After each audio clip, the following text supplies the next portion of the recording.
Hey everyone, welcome back to the What's Better Today Kingdom Lens Meditation.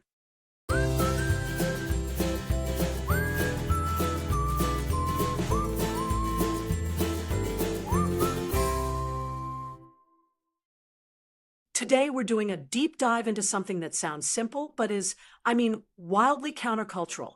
We're talking about what it really means to stop conforming to the world and completely renew your mind. Exactly. We're digging into a framework based on that classic verse, Romans 12, verse 2.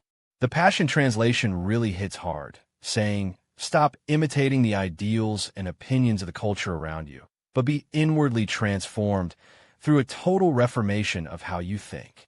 A total reformation. Right. And we found this amazing breakdown that frames this whole idea as kingdom values being the complete reverse of world values. The first concept is back to front. It means God's ways directly confront what the world calls wisdom, success, and strength. But hold on. That's the part that trips me up. Common sense says the majority of the world is basically fine with the world's values. If it was that bad, wouldn't we all just change it? How can common sense be so wrong? That's the trap, isn't it? That we're all being deceived and misled. The kingdom perspective completely flips the world's expectations. It's not about just fitting in with the majority. It's about this radical inward change so you can actually figure out what God's will is. I see. And that flows right into the next point from the notes, inside out. The world is so obsessed with external behavior, right? What you do, what you achieve, what it looks like. But this passage is saying God starts with the heart. Absolutely. It's not about just acting right. It's about your internal alignment.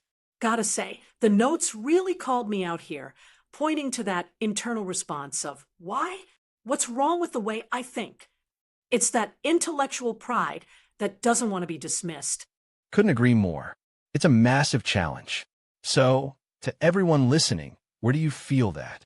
Do you find yourself focusing more on your external look or your actual internal alignment? It's a tough one. So we've established it's back to front, challenging common sense, and inside out, prioritizing the heart over mere actions.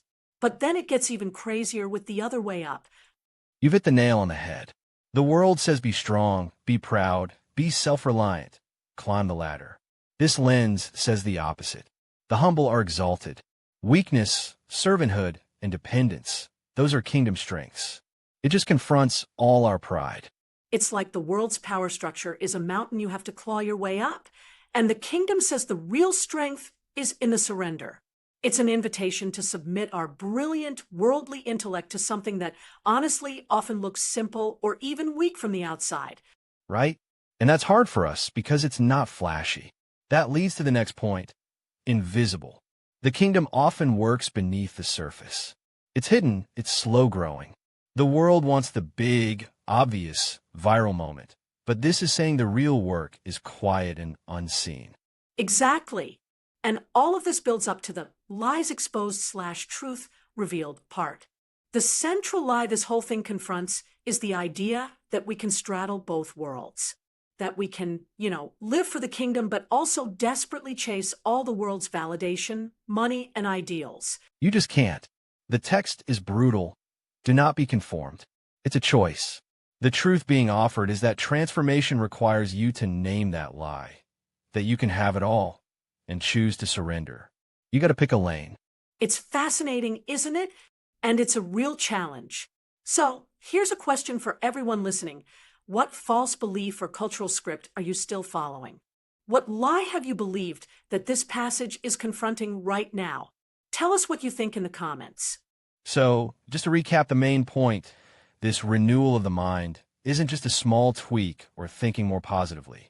It's a total inversion of values. It's back to front, inside out, and the other way up. It's about laying aside that pride and accepting that God's ways just aren't the world's ways. So as we wrap things up, the big takeaway is that this transformation is a total reformation, as the Passion Version says. It's about surrendering what we think is smart, strong, and successful for what God knows is good, acceptable, and perfect. It really leaves you with one final, memorable question, doesn't it? What's one piece of worldly wisdom you're clinging to that you might need to surrender this week. And on that note, Stay curious, keep those questions coming, and hit that subscribe button. until next time, keep transforming.